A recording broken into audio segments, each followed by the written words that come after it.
Hey, how are you, Hill Nation? Thanks for joining me, Mitch Evans, right here on the Hill. I am, I think, an employee still these days of Hill Bros Trucking and Hill Brothers Logistics and Logistics Bulk right here in Lincoln, Nebraska. We got a really fun show today. We're going to be talking about information technology and cyber attacks because, good Lord, the hackers never quit, nor will they ever quit. So they're always coming after us. So we're going to talk about techniques that you can use so you don't get hacked, and certainly valuable information and money is taken away from you. We're also going to have a little bit of fun with Valentine Winchester. Got a couple of really great questions we want to ask Val this week. So don't hit skip. Come on back and join me right here in our podcast studio with my good friend Calvin from Hill Bros IT.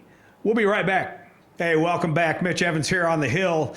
And in the studio with me today, I mean, get this, right? We always think of trucking as something as simple as pick up the freight, safely move it across the country somewhere and deliver it. Well, that is fundamentally the steak and potatoes, I guess, meat and potatoes of it all. But inevitably, there are vegetables and salad that go along with that meeting. And we're about ready to meet some salad right here in the studio with me from our IT department, Mr. Calvin.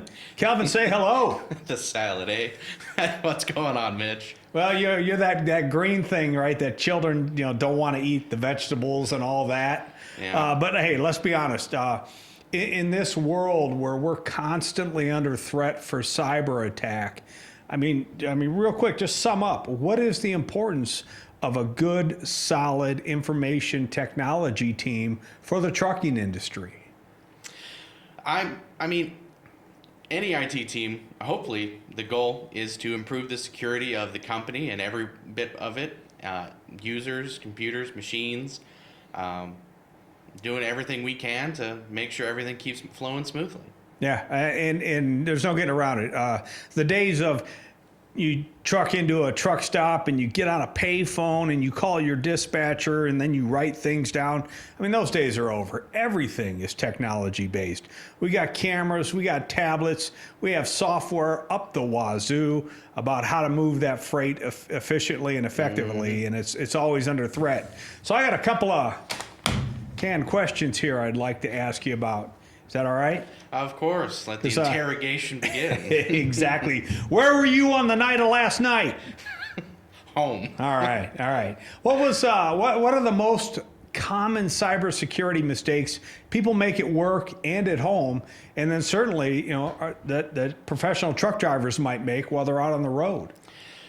Well, I can guarantee you this is something a lot of people do. I know that because I myself can hold my hand accountable as being one of them, is reusing passwords. Everyone's got a password that works for them, password 1, password 2, password 3, and they'll reuse it, and anytime they need to reset it, they'll just add a number.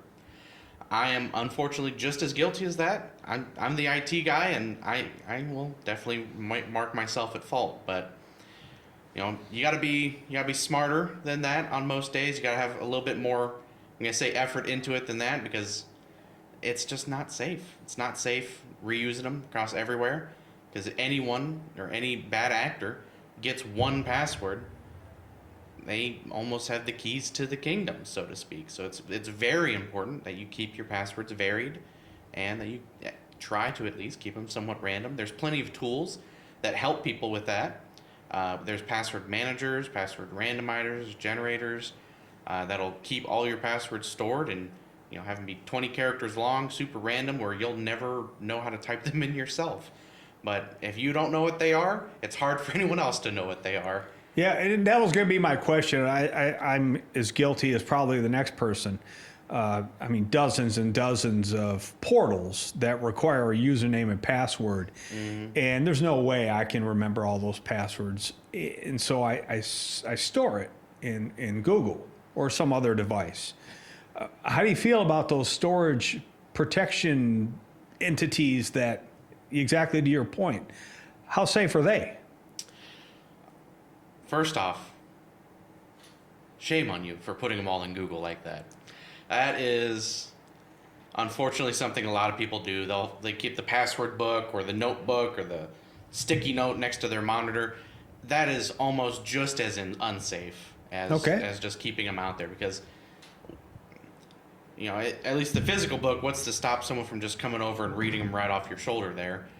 Google Sheets has had plenty of its own breaches previously where that information's been exfilled, and if every one of your username and passwords is one of those things gets stolen, you're just as vulnerable as anything else. But there's plenty of really good password managers. Let's see, just off the top, I think Keeper is a pretty good one. It's a zero trust password manager, which means your passwords get stored encrypted in the cloud, and the cloud has no way of unlocking your account. They don't even know what your passwords are. They don't have the key to decrypt them, even if they wanted to. So if you lose your master password, you're toast. But there's plenty of really good options out there. A lot of them are even for free, but I would say even if you had to pay for them, a lot of them are like $2, $3, $5 a month. Incredibly affordable way to keep yourself safe. Good tip. Appreciate that. Hey, let's move on, Calvin. How Sure. can someone recognize a phishing email or a scam message? Because we know that they're out there. I could probably open up my Gmail account, let alone my work email, and they're there. Matter of fact, sometimes they come right from this guy right here, as he's just checking to see if we'll click it. Let's talk about how can you tell?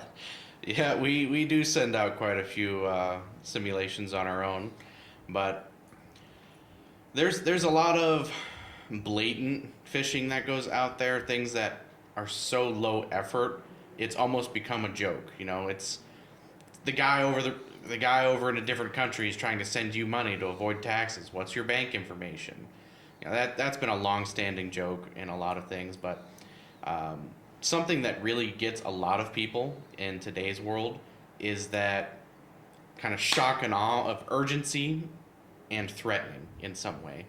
It's not necessarily threatening you, like if you don't do this, I'm gonna hurt you kind of threat, but it's, hey, we noticed you haven't validated your email. If you don't do that today, your account will be terminated. And it'll be like your email account. It'll be, like I know you do a lot of the hiring. It might be the hiring account where, how are we going to keep getting drivers if the hiring account gets shut down? Sure. And so it leads that real knee-jerk reaction of, I better do this quick. This is super important. This website's important to me and everything I do. And that can get you in trouble, that sense of urgency. So a lot of people will do that. That's actually one of the most known ones is do this or something bad around you that you like will take a hit. Sure. Another thing that can be is like unexpected attachments, unexpected login requests. Like, hey, we noticed you haven't done this in a while. Come check us out. A lot of unexpected email, unfortunately, is generally spam these days. So you just got to keep a very close eye out, and if you're unsure of anything, or if anything makes you actually go, wonder what that could be. The best practice, and I mean the best practice, is try and verify the email through another way. So if you sent me an email that said, hey, Calvin, I need you to reset my password and send it to me. That sounds weird right off the bat. My first thing should be, I'm going to call your cell phone and say, hey, Mitch, this email came over. Do you really need that password reset? Contact the people, or if you're an employee at Hill Brothers and you get a weird email, contact IT. Contact us. Let us know if you're not sure. We'll take a look at it. We're more than happy to. But if you're just a driver or just a regular Joe, average Joe, moving and grooving out in the world, there's plenty of phishing that'll pretend to be the government, that'll pretend to be your bill collectors, will pretend to be your phone bill. The best way is still to verify by talking to the authority. So I'm going to use Spotify. Say Spotify says there's been a login attempt. Click here to check something. Don't click anything in that email. I would say never click anything in any email.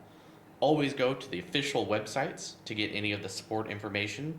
Don't call any phone numbers. Don't send any emails in response to an email. Sure. Always go to the source.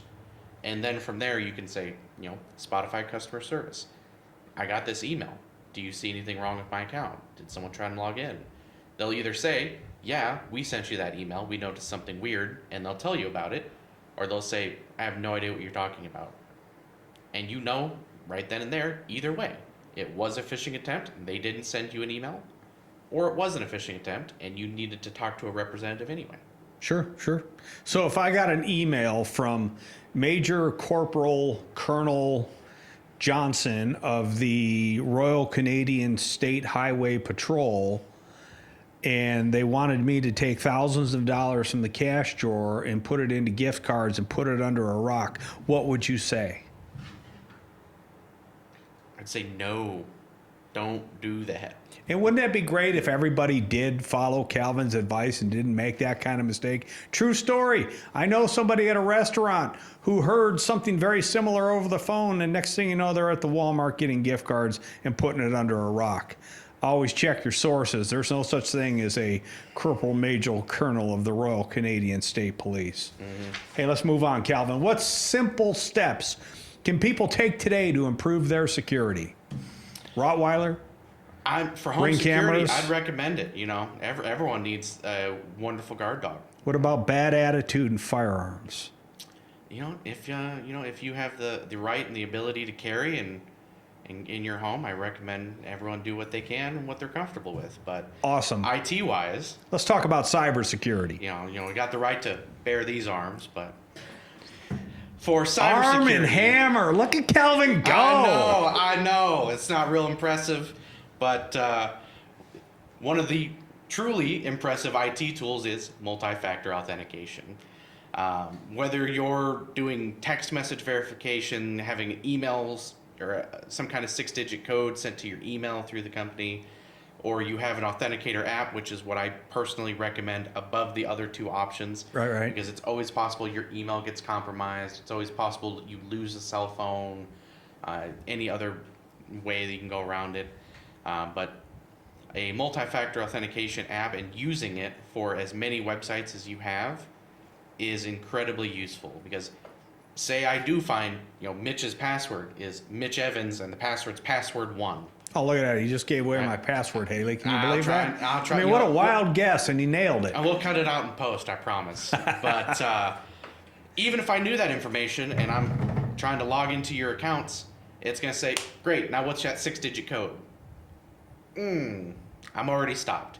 Even if I have your information, I can't do anything about it. Now, unfortunately, a little grain of salt with everything in IT, nothing is 100% effective all the time. Unfortunately, there are some bad actors that do find ways to work around that stuff, but for a 99% effectiveness, most of the time, or even more, multi-factor authentication is definitely a way to go to protect yourself. Right. For your personal devices, always enable your automatic updates. Keeping the latest Microsoft security updates, making sure that every device you have is patched. Even your cell phones have updates that get done from time to time. So just making sure, even from your phone, that things are updated is pretty good. And I'd say it sounds like some people are like, do I need this? Do I not need this? I don't really do sketchy things too much on my machine. But having antivirus is also super important. That level of stop on the actual device. Right. Like, we're, as a company, we have our own antivirus, but I recommend everyone do it in their personal computers as well. There's plenty of free antivirus out there that does really good work. Just off the top, if anyone was looking for one, is Malwarebytes. They do a free scan. They install it to your machine. They're one of the #1 malware detection companies out there. You can download it for free. You can run it for free. Even if you did the paid service, it's very affordable. So I'd recommend that everybody get, even if it's a different one, get something. Keep yourself protected. That extra layer along with everything else is super important. And Calvin's absolutely right. Nothing's foolproof. Nothing's guaranteed. Sounds like the story about how my second daughter came along. Hey, let's move on, shall we, Calvin? Why is multi-factor authentication so important? I mean, as I've gone over it a few times, I'll reiterate again and again. it's what adds that layer of protection between you and not you. It's what saves you from, having to, well, I would say even if you did think someone was on your account, I would say change your passwords anyway. Don't just rely only on multi-factor authentication and say, well, I don't have to reset my passwords anymore. That's what the app's for. Still reset your passwords. There's still so many things we don't know out there and threats that we haven't even uncovered yet. But would you say the landscape is getting more threatening with time, especially with AI getting involved? absolutely. AI is unfortunately a very deep gray zone. There's just so much we don't know that it can do. There's so many people that are using it for so many different purposes.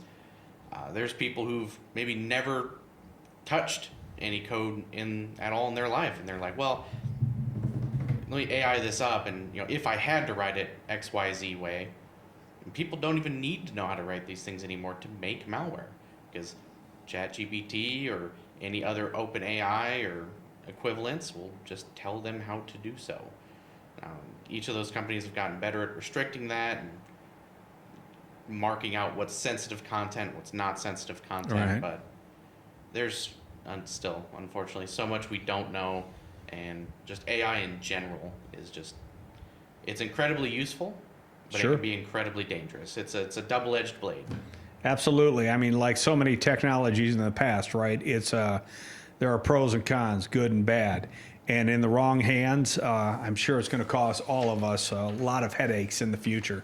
Calvin, I got one more for you. If someone thinks they've been hacked, what should they do immediately? If you are a Hill Brothers employee and you think for any reason that your computer has been compromised, an account has been compromised, my phone should be ringing.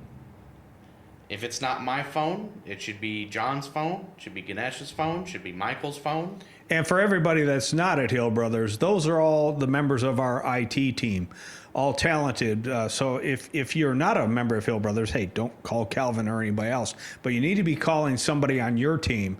So know who they are and know how to get a hold of them. Sorry, I think that's an important distinction. Absolutely. But yes, if you're a Hill Brothers employee, make it known. Don't send me an email and then keep working. If you have to, stand up and come to my office. Timeliness is incredibly critical in trying to contain and understand these threats. Now, it could be it was just a pop-up on a website. It might have meant nothing. Or you might have downloaded something that you shouldn't have. And it is absolutely, time is of the essence. We need to remove your machine. We need to shut it down. We need to disconnect it. We need to do, X, Y, Z, and every step after that to make sure that we as a company are safe.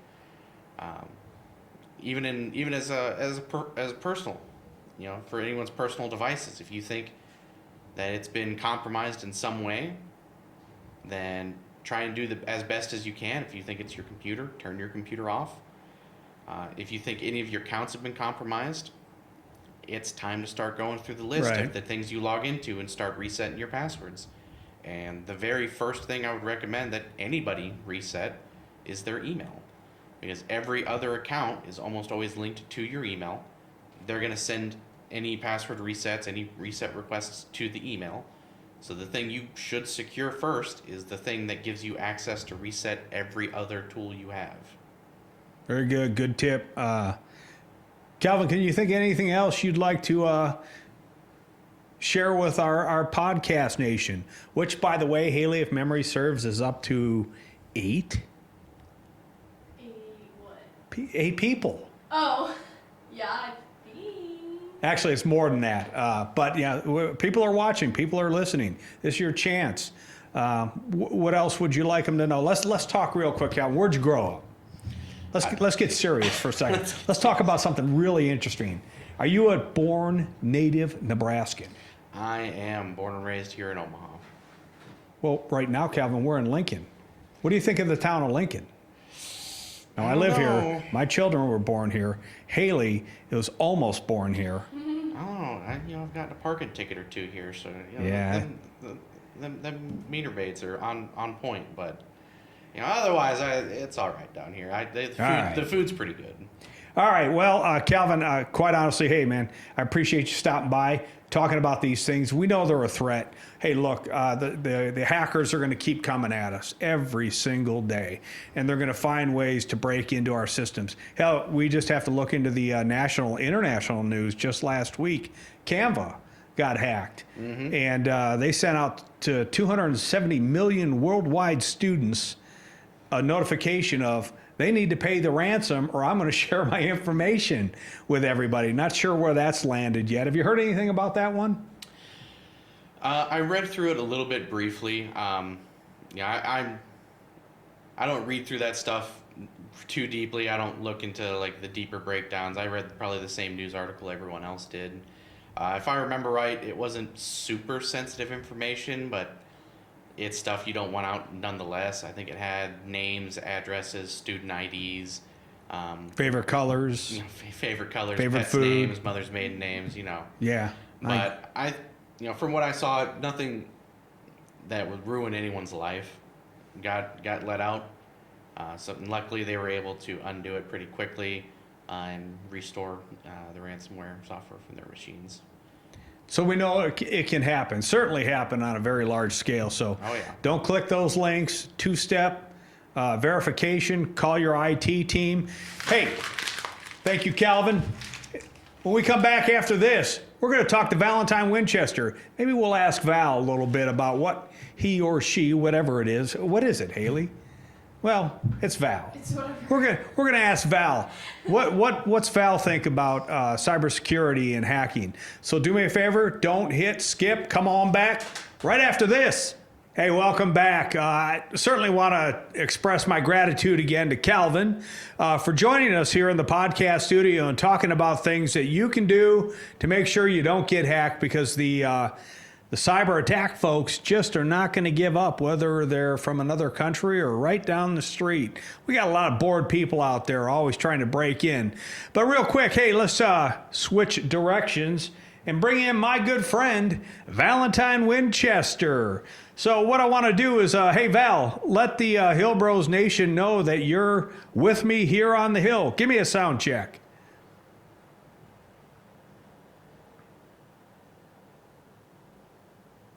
Hill Bros Nation, Valentine Winchester here, right alongside Dr. Evans on the Hill. I'm all set. Let's do this.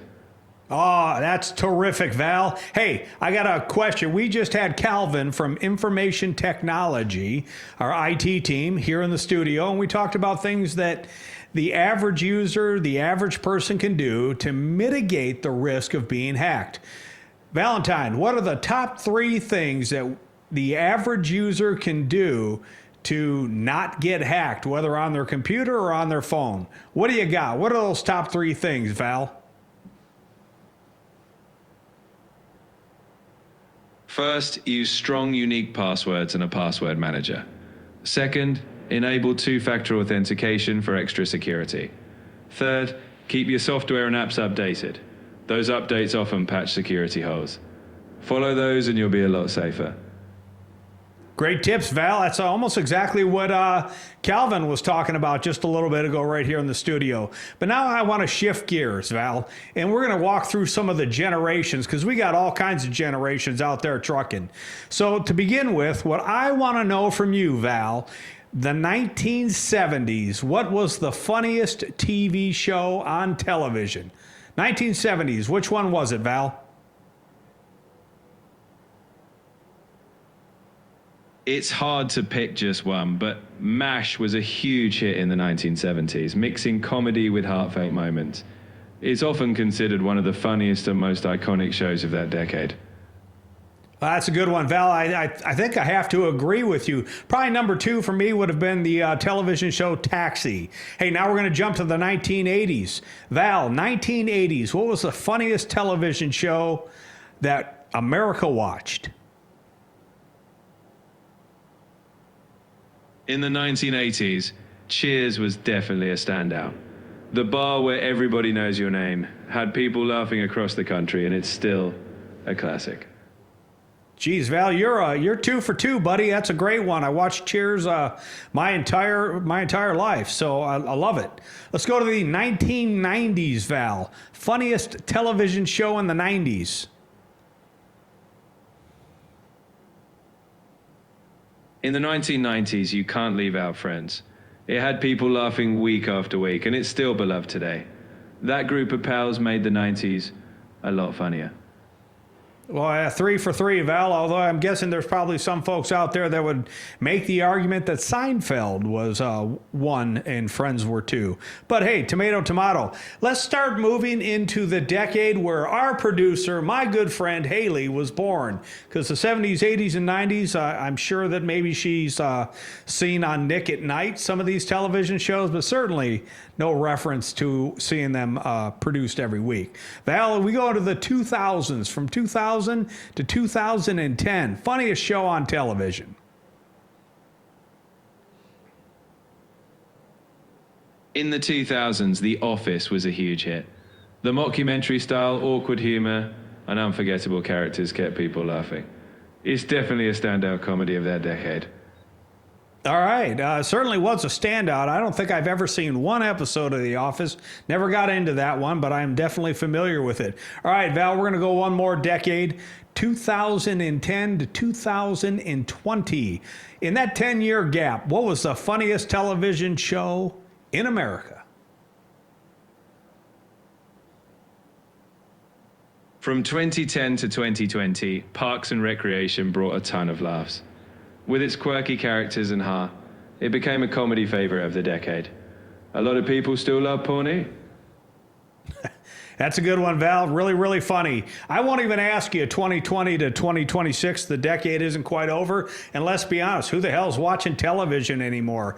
Everybody's staring at their phones, TikToking. Val, I want to say thank you. It was always a pleasure to have you on the show, and certainly getting ChatGPT's opinion on certain things. Hey, do me a favor. Don't hit skip. Come on back. We're going to wrap it up and talk about next week's show. We'll see you in just a minute.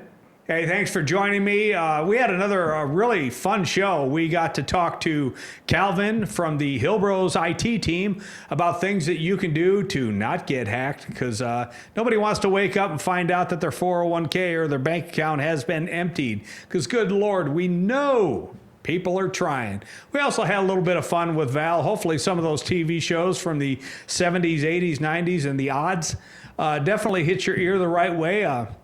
All shows that I'm familiar with and certainly loved and laughed at. So we had a great show. Do me a favor, next week, come on back, join me, Mitch Evans, right here on the Hill, and we'll see you soon.